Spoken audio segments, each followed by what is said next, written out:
O Instituto de Educação e Saúde de Taquara está apresentando Estudos do Livro de Apocalipse, que está sendo apresentado por Diego Silva. Essas aulas foram ministradas aos alunos do IEST em 2009. Hoje nós vamos estudar Apocalipse capítulo 5. Então vamos abrir em Apocalipse capítulo 5.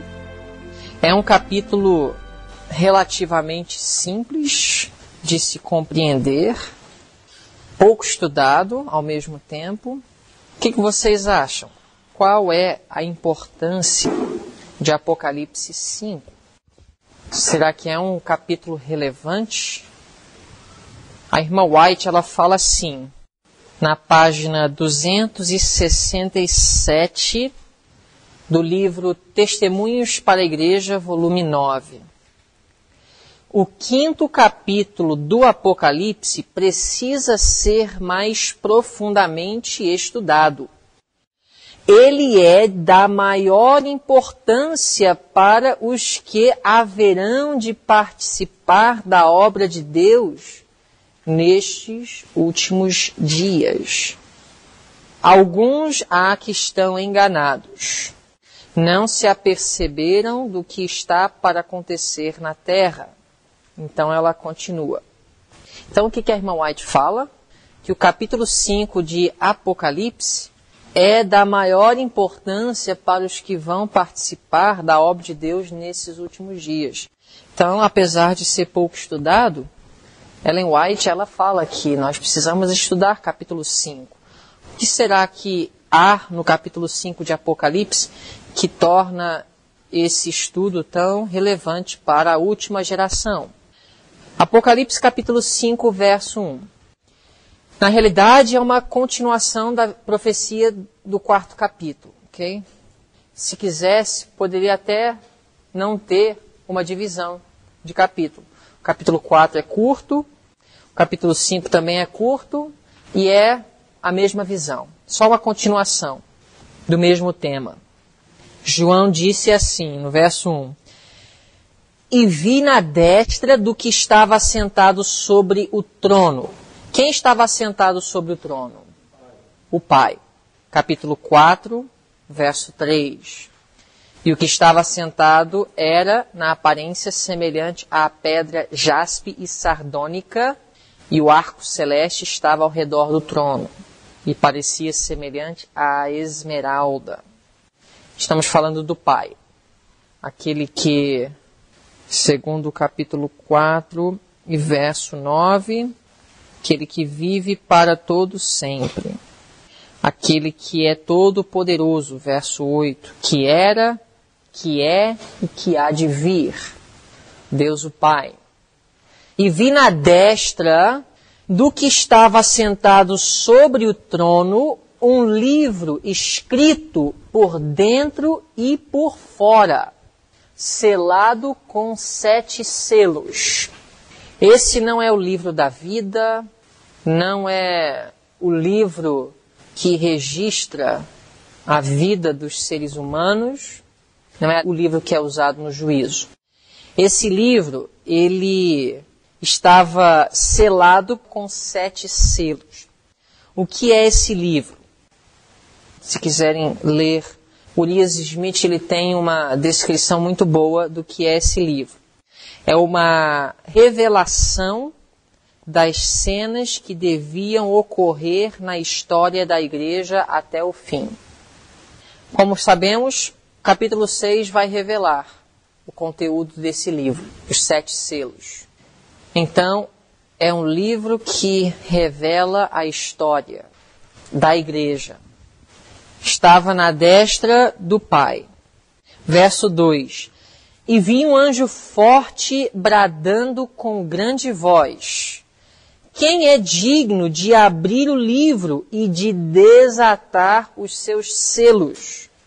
Verso 3. E ninguém no céu, nem na terra, nem debaixo da terra, podia abrir o livro, nem olhar para ele.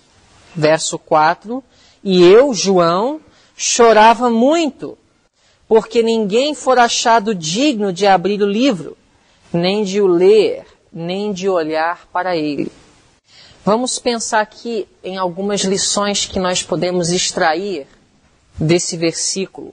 João, ele chorava muito porque ninguém for achado digno de abrir o livro. Será que João estava interessado em conhecer o conteúdo desse livro? A expressão revela que ele estava muito ansioso e muito angustiado por não ter como compreender. Que lição podemos extrair? O Apocalipse não foi escrito sem lágrimas e esforços.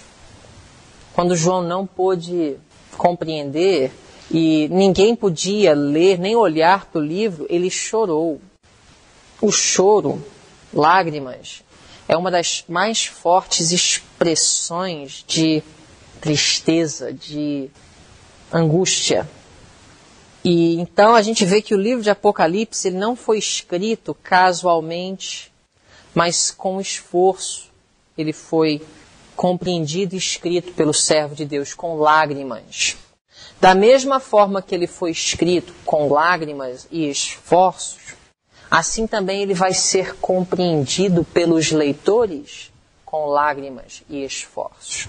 Essa é a lição que nós podemos extrair desse versículo.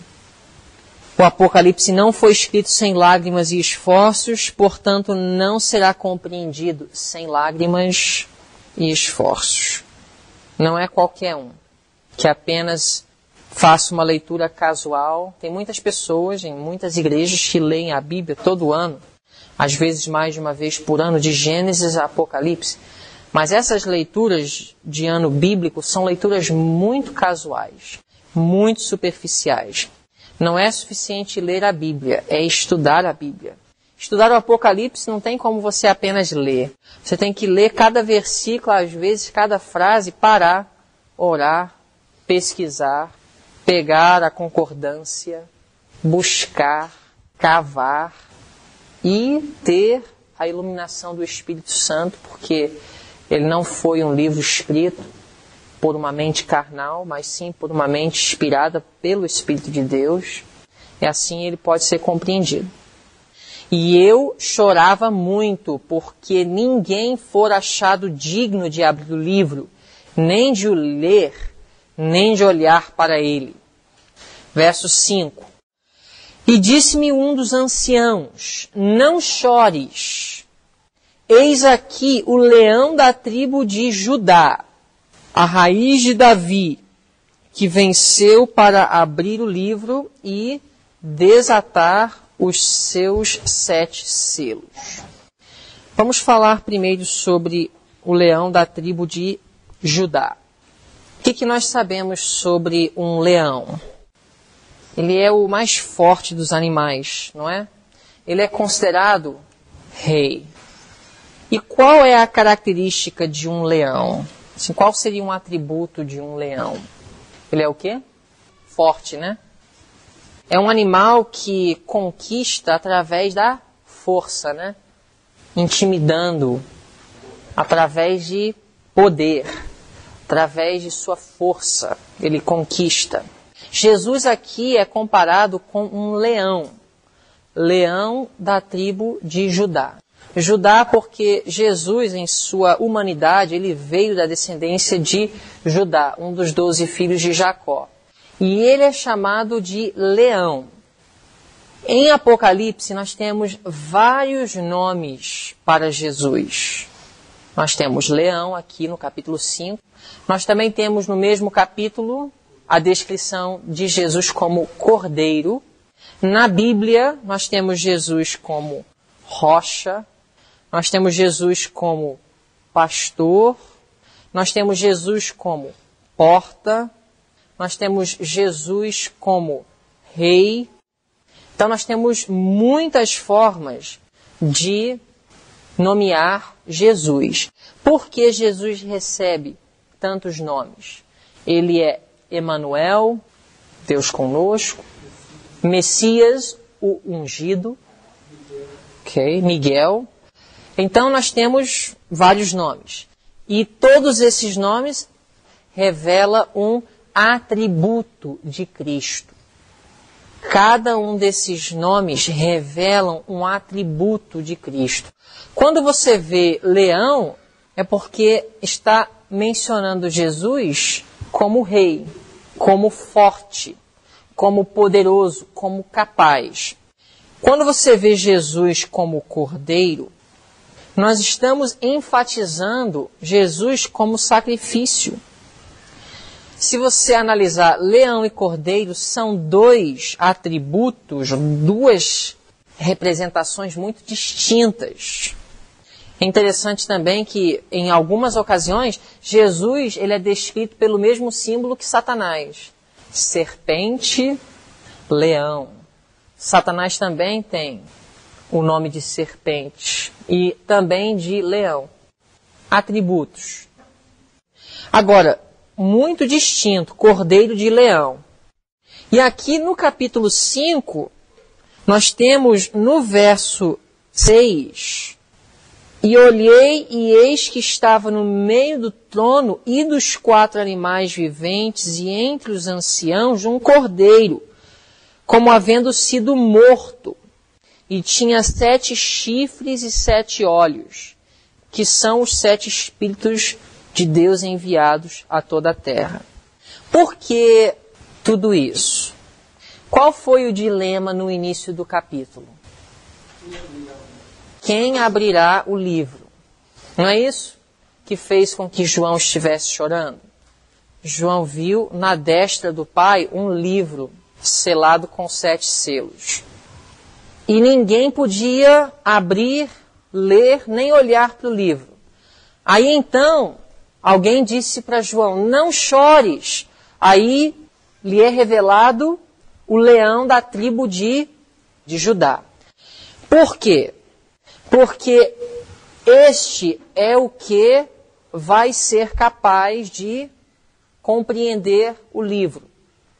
Qual é o motivo pelo qual ele é digno de ler o livro? O leão da tribo de Judá. Por que ele pode ler o livro? Por que ele é digno? Tem uma palavra aqui, no verso 5. Palavra vitória, venceu. Vocês viram? Vamos ler de novo capítulo 5, verso 5. E disse-me um dos anciãos, não chores porque ninguém pode ler nem olhar para o livro. Eis aqui o leão da tribo de Judá, ou seja, existe um problema, aqui está a solução. O leão da tribo de Judá, a raiz de Davi, que venceu. Então, por que este pode ler o livro? Por causa de sua vitória. Agora, para que ninguém compreendesse que o motivo de sua vitória fosse a força e o poder de um leão, é mencionado que a razão pela qual ele foi vitorioso foi seu atributo de cordeiro. Não foi por causa de seu poder, mas sim por causa de seu sacrifício que ele obteve a vitória. Ou seja, o motivo da vitória está fundamentado não em forças, mas sim em um sacrifício. Vamos analisar agora a expressão a raiz de Davi. A raiz de Davi, de onde vem essa expressão? Isaías 11. Jesus é a raiz de Davi. Aqui nós temos um capítulo, tem uma profecia messiânica. Isaías 11, 1. Porque brotará um rebento do tronco de Jessé. Jessé, pai de Davi. E das suas raízes, das raízes de Jessé, um renovo frutificará. Se referindo a Cristo. Verso 10. E acontecerá naquele dia que a raiz de Jessé, a qual estará posta por estandarte dos povos, será buscada pelos gentios, falando de Cristo. E o lugar do seu repouso será glorioso. Se você comparar esse texto com Romanos 15:12, Paulo, em Romanos 15:12, ele cita Isaías 11, esses textos que nós acabamos de ler, e ele está se referindo a Cristo. Os judeus conheciam essa profecia? O que vocês acham? Os judeus esperavam que da descendência de Davi viria um rei que tomaria o trono de Davi para dar vitória a Israel? Os judeus tinham essa compreensão? Vamos abrir em Mateus 21 para ver.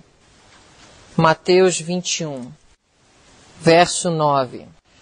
E a multidão que ia adiante e a que seguia clamava. Multidão de judeus. Muitos que antes da morte de Cristo estavam ainda empolgados e esperançosos naquilo que Jesus poderia fazer pela nação judaica. Essa multidão clamava assim, naquela entrada triunfante de Cristo, pela última vez em Jerusalém. Hosana ao filho de quem? Davi. Por que eles estavam chamando Jesus filho de Davi? Porque eles estavam dizendo, este é o rei dos judeus.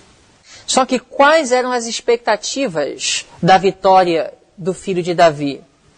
Em uma cruz, se eles tivessem essas expectativas, eles não teriam se escandalizado alguns dias depois. Eles tinham uma compreensão de uma outra vitória, da qual Jesus teve naquela semana. Bendito o que vem em nome do Senhor. Hosana nas alturas. E vamos só ver aqui em Atos capítulo 1 as expectativas dos próprios discípulos. Isso ainda depois da morte, só para vocês verem como foi difícil eles compreenderem. Atos capítulo 1, verso 6. Aqueles, pois, que se haviam reunido, perguntaram-lhe, dizendo, Senhor, restaurarás tu neste tempo o reino a Israel?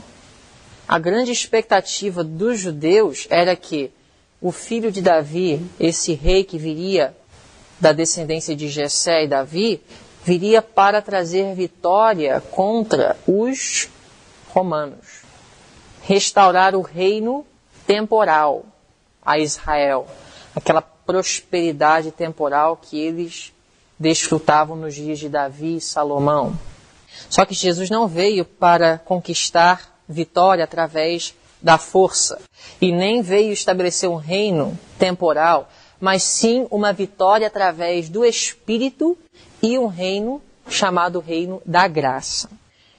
Então, é nesse sentido que ele é chamado filho de Davi, rei de Israel, aquele que é a raiz de Jessé, ou de Davi. Capítulo 5 de Apocalipse, de volta agora ao texto que nós estávamos lendo, diz assim, no verso 5, E disse-me um dos anciãos, não chores, eis aqui o leão da tribo de Judá, a raiz de Davi, que venceu para abrir o livro e desatar os seus 7 selos. Lembrando então que essa vitória não foi uma vitória conquistada através da força, e sim através de um sacrifício. Nós vamos descobrir daqui a pouco que vitória é essa. Verso 6. E olhei e eis que estava no meio do trono e dos 4 animais viventes, e entre os anciãos um cordeiro. Deixa eu fazer uma pergunta. O que João viu realmente? Ele viu um leão? Ele chegou a ver o leão? O que diz no verso 5? E disse-me um dos anciãos, não chores, eis aqui o leão da tribo de Judá. Para mim, não sei quanto a vocês, não me parece que ele viu uma visão de um leão. O que vocês acham? Me parece que ele ouviu. Não chores, eis aqui o leão que venceu. Verso 6, e olhei. Vocês têm que ficar atentos a essas expressões. E me disse, e ouvi, e olhei. Às vezes, João, ele ouviu. Às vezes, ele viu. No capítulo 13, ele viu uma besta surgir do mar. Ele não ouviu alguém falando de uma besta surgindo do mar. Aqui, na realidade, ele viu o cordeiro. Então, apesar dele ter ouvido, eis aqui o leão da tribo de Judá, a raiz de Davi, o que ele viu é um cordeiro. Um contraste, né? Justamente para enfatizar esse fato. A vitória de Cristo no grande conflito não está fundamentada em forças, e sim através de conquista espiritual, um sacrifício. Não é interessante? Quando a gente pensa em vitória, a gente pensa em força. Mas a vitória de Cristo estava em uma aparente derrota. A vitória de Deus no grande conflito é através de uma cruz. Isso é muito interessante. Podemos fazer algumas aplicações. Você pode ir na rua e ser maltratado, e alguém pode até te xingar e te envergonhar na frente dos outros. Isso é, aparentemente, uma derrota. E quando você consegue ficar calado, aí é que para o mundo, a princípio, isso é um sinal de derrota mesmo. Ele não teve coragem. Ele não teve força. Ele se intimidou. Mas para Deus, o silêncio diante de tal desafio é vitória. Para o mundo, o que é derrota, para Deus é vitória. Como é que eu concluo isso? Segura o dedo em Apocalipse 5 e vamos para Provérbios 16. Provérbios 16, 32. Aos olhos de Deus, melhor é o que tarda em irar-se do que o poderoso, e o que controla o seu ânimo. E essa palavra ânimo, se você quiser, você pode traduzir sentimento. E o que controla o seu sentimento. Olha só, melhor, mais forte, mais poderoso é o que controla o seu sentimento do que aquele que toma uma cidade. Quando nós olhamos para trás, agora no século 21, quem que nós consideramos mais forte? Daniel ou Alexandre o Grande? Olhando para trás, aos olhos espirituais, nós conseguimos enxergar a força de Daniel. Até mesmo porque Daniel, ele viveu uma vida produtiva, longa, que até hoje está exercendo uma influência sobre a humanidade. Por outro lado, Alexandre o Grande, o que teve mais conquistas e com mais rapidez que qualquer outro general na história, mas com 33 anos de idade, morreu. E apesar de ter deixado alguma influência, hoje, quem tem mais influência é Daniel. Daniel foi um homem capaz de dominar seus sentimentos, seus apetites, suas emoções. E Alexandre, apesar de ter conseguido conquistar nações, não conquistou seu próprio sentimento, suas próprias paixões. E por isso teve uma morte prematura, de 33 anos. Provérbios 16, 32. Melhor é o que controla os seus sentimentos do que aquele que conquista cidades. Texto poderoso. Esse foi o fundamento da vitória de Cristo. Você lembra o que falavam dele? Se você é rei dos judeus, desce daí e salva-te. Porque para eles, vitória estava baseada em forças. Mas a força está baseada no controle dos apetites, das paixões, das emoções, dos sentimentos.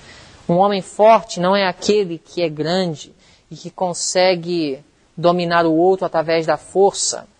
Até mesmo aquele que com palavras sabe cortar e dominar e subjugar outro. Mas aquele que consegue manter domínio sobre suas próprias paixões. Isso é forte. E no Apocalipse capítulo 5 nós vemos este como o segredo da vitória de Cristo, o leão da tribo de Judá. Não foi através da força do leão, mas foi através da mansidão de um cordeiro, através da inocência de um cordeiro. Verso 6, e olhei, e eis que estava no meio do trono e dos 4 animais viventes, e entre os anciãos um cordeiro, como havendo sido morto, e tinha 7 chifres. Chifre é um símbolo de quê? Poder. E 7 olhos, um símbolo de uma perfeita visão, uma perfeita inteligência, sabedoria, que são os 7 Espíritos de Deus enviados a toda a terra. Quando a Bíblia fala que ninguém podia abrir o livro, nem de o ler, nem de olhar para ele. Ninguém. Qual seria a interpretação dessa expressão? Ninguém podia ler, nem olhar para o livro. Somente Deus é onisciente e somente Ele conhece o futuro. O livro tinha o conteúdo o quê? A história, o futuro. Ninguém podia ler, ou seja, só Deus é o dono do conhecimento do futuro e é onisciente. Lembra o que Jesus disse quando Ele falou, ninguém sabe o dia nem a hora, senão quem? O Pai. Nenhum homem sabe. Esse texto é paralelo com este aqui de Apocalipse 5. Verso 7. E veio e tomou o livro da destra do que estava assentado no trono. Quem tomou o livro? O Cordeiro. Verso 8. E havendo tomado o livro, os 4 animais e os 24 anciãos prostraram-se diante do Cordeiro, tendo todos eles harpas e salvas de ouro cheias de incenso, que são as orações dos santos. E cantavam um novo cântico, dizendo, digno és de tomar o livro, aqui os 24 anciãos, e de abrir os seus selos, porque foste morto e com teu sangue nos comprastes para Deus de toda a tribo e língua e povo e nação. E para o nosso Deus nos fizestes reis e sacerdotes, e reinaremos sobre a terra. Esse reinaremos sobre a terra está se referindo a um período depois do milênio, quando Deus for criar novo céu e nova terra, quando a nova Jerusalém descer do céu. Mas já nos fizeste, verso 10, reis e sacerdotes.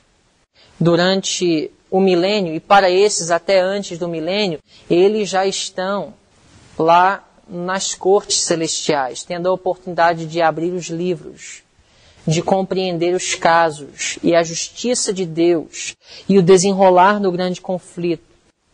Essa declaração, digno és de tomar o livro, é uma declaração que quer dizer o quê?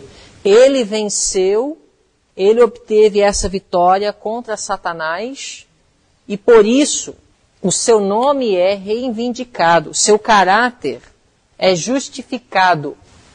E aqui, redimidos estão falando.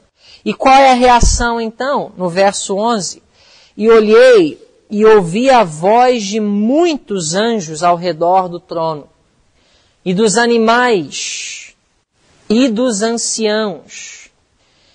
E era o número deles milhões de milhões, e milhares de milhares, que com grande voz diziam, digno é o Cordeiro que foi morto de receber o poder e riquezas e sabedoria e força e honra e glória e ações de graças. E ouvi toda a criatura que está no céu, ou seja, todo o universo não caído, e na terra, e debaixo da terra, ou seja, os seres humanos e até mesmo os anjos não caídos, um dia clamarão ao que está sentado sobre o trono e ao Cordeiro, sejam dadas ações de graças e honra e glória e poder para todos sempre. E os 4 animais diziam, Amém. E os 24 anciãos prostraram-se e adoraram ao que vive para todos sempre. Aqui no capítulo 5, então, nós estamos vendo uma visão de Cristo como vitorioso sobre Satanás através de seu sacrifício. Nós estamos vendo uma reivindicação do caráter de Deus diante do universo por causa da morte de Cristo. Isso foi uma vitória. Agora eu quero descrever para vocês, no livro Desejado de Todas as Nações, alguma coisa que traz uma visão mais ampla de Apocalipse 5. Página 761 até página 764. Quando Jesus morreu, Satanás viu que estava desmascarado. É por isso que até a última respiração de Cristo, ele estava tentando fazer com que Jesus desistisse. O mais tempo que Jesus permanecia na cruz, com o espírito perdoador aos que estavam o maltratando, mais Satanás sentia que ele estava sendo derrotado. E mais então era seu intenso esforço de o tornar vingativo. Assim é conosco também. O mais que ele vê que nós estamos caminhando certo com Deus, refletindo o caráter de Cristo em nossas vidas, mais ele vai colocar ao nosso redor obstáculos e circunstâncias desagradáveis e desfavoráveis para permanecermos com Cristo. E por que Deus deixa isso acontecer? Porque se Deus não deixar isso acontecer, Satanás ele tem causa, ele tem argumento. Igual nos dias de Jó. Ele fala assim, deixa eu tentá-los. Se não me deixas tentá-los, estás demonstrando que reconheces que ele não é capaz de resistir à tentação. Vocês entenderam isso? Deus ele não pode nos proteger dos problemas. Porque se ele nos protege dos problemas, Satanás tem causa. Satanás tem argumento. Vocês entenderam? Qual é o argumento de Satanás? Eles não podem resistir à tentação. E o Senhor, não permitindo que eu os tente, está reconhecendo esse fato. Então Deus ele não pode permitir que Satanás continue com argumento. Então o que Deus tem que fazer? Muitas vezes, retirar sua proteção. E muitos perguntam, mas se Deus é amor, se Deus é poderoso, por que fulano ficou doente? E por que ciclano foi assaltado? E por que isso e por que aquilo? Por que divórcio? Por que doença? Porque estamos em meio de um grande conflito. Se Deus retira toda a capacidade de Satanás de nos tentar, Satanás tem caso. Qual é o objetivo do grande conflito? Desmascarar as acusações de Satanás. É por isso também que o próprio Jesus não recebeu auxílio. Lembra o que Jesus disse? Em sua humanidade, qual foi a expressão de Jesus? Meu Deus, por que me desamparaste? O próprio Jesus, em sua humanidade, foi capaz de fazer essa pergunta. Não era uma expressão de dúvida do amor e do poder de Deus, mas era uma exclamação da natureza humana. E nós todos vamos passar por perplexidades. Mas essas perplexidades não devem nos levar ao quê? O que Paulo disse? Estamos perplexos, mas não o quê? Desanimados.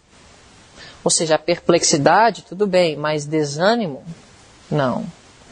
Quem crê em Deus não deve ter desânimo. Perplexidade é o quê? Poxa, eu não estou entendendo o que está acontecendo. Vocês acham que Jó estava ciente do que estava acontecendo? Jó estava totalmente perplexo, não sabia por quê. Porque ele foi fiel, ele estava servindo a Deus direitinho. De repente veio uma tempestade de provações e problemas. Ele estava perplexo, mas aquela perplexidade não deveria ter o conduzido ao desânimo. Por quê? Estamos em meio de um grande conflito. E Jó teria até justificativa por ter ficado desanimado. Mas nós temos a experiência de Jó registrado para nós, para nos livrar do desânimo. Porque nós sabemos o que acontece por detrás das bastidores. Continuando. Satanás viu que estava desmascarado. Como é que ele pode ser desmascarado? Como é que ele foi desmascarado na cruz? Através da reação de Cristo em meio de sofrimento, Satanás foi desmascarado. Deixa eu fazer uma pergunta para vocês. Ficou resolvido a questão do grande conflito depois da morte de Cristo? Ficou resolvido ou não? A vitória de Cristo foi completa ou não? É uma pergunta muito importante. O mundo evangélico e, inclusive hoje, o mundo adventista está dizendo que a vitória de Cristo foi completa na cruz. A expiação foi terminada. Satanás foi desmascarado e aí terminou o processo de o desmascarar. Tudo o que precisava ser revelado ao universo, quanto às mentiras e às falsas acusações de Satanás, ficou resolvido na cruz. Realmente ele foi desmascarado na cruz. Realmente o sacrifício de Cristo na cruz foi completo, mas não terminou a expiação e nem o processo através do qual Deus estaria desmascarando Satanás. Vocês entenderam a diferença, né? Deixa eu continuar lendo. Satanás viu que estava desmascarado. Sua administração foi exposta perante os anjos não caídos e o universo celestial. O que foi exposta? Sua administração. Por quê? Qual era o desejo de Satanás? Administrar. Então o que Deus fez? Para que todos vissem que ele não era um bom administrador, ele disse, então administre. Ele teve 4.000 anos para administrar aqui. Qual foi o resultado dessa administração? Não foi bom. Derramando o sangue do Filho de Deus, desarraigou-se Satanás das simpatias dos seres celestiais. Daí em diante, sua obra seria restrita. Qualquer que fosse a atitude que tomasse, não mais podia esperar os anjos, ao virem das cortes celestiais, nem perante eles acusar os irmãos de Cristo de terem vestes de trevas e contaminação do pecado. Estavam rotos os derradeiros laços de simpatia entre Satanás e o mundo celestial. Tudo bem, vamos continuar lendo. Todavia, vocês sabem o que significa todavia, né? Porém, ou entretanto, Satanás não foi então destruído. E é aqui que nós, como adventistas do sétimo dia, nos destacamos do mundo evangélico, em nossa teologia, nossa compreensão da profecia, nossa compreensão do papel da última geração, os santos que guardam os mandamentos de Deus e têm a fé de Jesus. É nesse ponto que nós nos destacamos. Todavia, Satanás não foi então destruído. Escutem bem. Os anjos não perceberam, nem mesmo aí, tudo quanto se achava envolvido no grande conflito. Vocês entenderam? Deixa eu ler de novo. Todavia, Satanás não foi então destruído. Os anjos não perceberam, nem mesmo aí, tudo quanto se achava envolvido no grande conflito. Os princípios em jogo deviam ser mais plenamente revelados. Vocês entenderam? Os princípios em jogo ainda precisavam ser mais plenamente revelados. Quais princípios? E por amor do homem devia continuar a existência de Satanás? Agora segue. O homem, bem como os anjos, devia ver o contraste entre o príncipe da luz e o das trevas. Cumpria-lhes escolher a quem servir. Aí ela continua falando sobre o papel da última geração na reivindicação do caráter de Deus. E eu vou ler aqui, para terminar, página 764. Ao princípio do grande conflito, os anjos não entendiam isso. Houvesse sido deixado que Satanás e seus anjos colhessem os plenos frutos de seu pecado, e teriam perecido.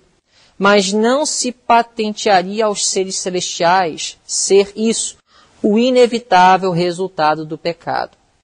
Uma dúvida acerca da bondade divina haveria permanecido em seu espírito, qual ruim semente para produzir seu mortal fruto de pecado e miséria.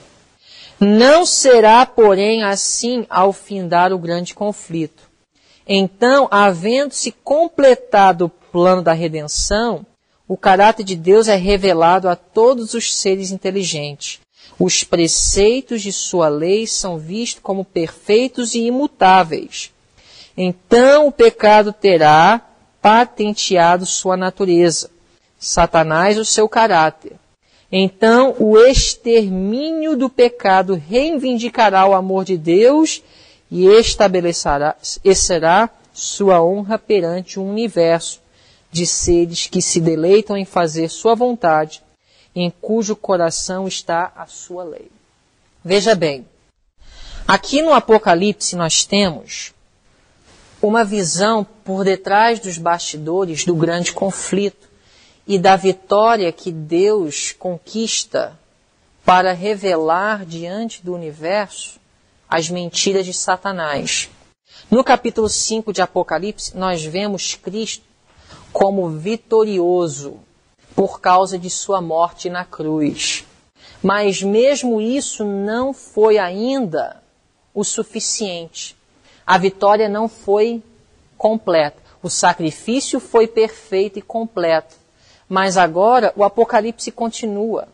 E mais pela frente nós vemos um grupo, chamados 144.000, que vão exclamar as mesmas palavras, praticamente, de honra e glórias a Deus, como dizendo, o caráter de Deus está reivindicado. E esse grupo também vai ter uma vitória. E essa vitória é apresentada no Apocalipse como também tendo um papel primordial na expiação dos pecados e a purificação do universo da rebelião contra Deus. Isso aí nós vamos analisar mais na frente em Apocalipse 2. Mas a vitória de Cristo na cruz foi perfeita. O sacrifício completo. Mas ainda não ficou plenamente resolvido a questão do pecado. Vocês sabem que durante 4.000 anos os anjos não caídos ainda permaneceram com um laço de simpatia com Satanás, porque eles não ainda tinham compreendido perfeitamente a natureza de suas acusações contra Deus. Embora eles tivessem permanecido leais a Deus e não tivessem seguido os anjos caídos na rebelião contra ele, Deus, eles ainda não estavam perfeitamente convencidos. Eles não compreenderam a natureza do pecado. E justamente por isso Deus não eliminou Satanás. Vocês já se perguntaram isso? Por que Deus teria permitido que Satanás continuasse trabalhando? ainda tinha esperança da salvação de Satanás quando o homem foi criado? Sim ou não? Não. Se Deus sabe que não tem mais esperança para a salvação de alguém, por que Ele vai permitir sua existência? Tudo está revelado na história do grande conflito. O IEST está comprometido em fornecer mensagens relevantes como essas gratuitamente, a fim de cooperar com Deus no avanço de seu reino. Para ouvir mais sermões e palestras como essa, acesse nosso site www.iestrj.org.